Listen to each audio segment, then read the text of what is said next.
বাড়িতে কটা পাকা বরবটি ছিল, পাকা বরবটি তো আর খাওয়া যায় না।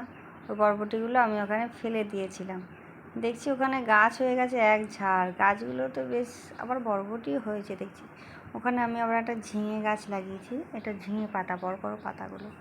বর্ষা বরবটিগুলো তুলছে, বরবটিগুলো দেখে বেশ হৃষ্টপুষ্ট মনে হচ্ছে। আবার দেখে ঝিঙে গাছে একটা ঝিঙেও হয়েছে, থাক ঝিঙেটা আর তুলবো না, ঝিঙেটা গাছেই থাক। বর্ষা তো বরবটিগুলো তুলে নিয়ে আসছে, সব ছিঁড়ছে এক এক করে।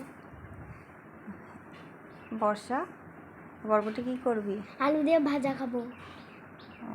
ওই যে আলু দিয়ে বরবটি দিয়ে ভাজা হয়েছে, ডাঁটা দিয়ে ডাল হয়েছে, ভেন্ডি চচ্চড়ি হয়েছে, সব রান্না হয়েছে। সকালের রান্না এই খেয়ে এবার আমরা দোকানে চলে যাব।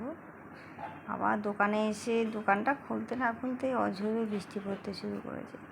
এত বৃষ্টি, রাস্তায় একটা মানুষও তো নেই, একটা কুকুর বিড়ালও রাস্তার ধারে কাছে কিনে। এত বৃষ্টিতে কেউ কিছু থাকে, কোনো পাখিও নেই আগে। এমনিতে গরম, বৃষ্টিটা বেশ ভালোই লাগছিল।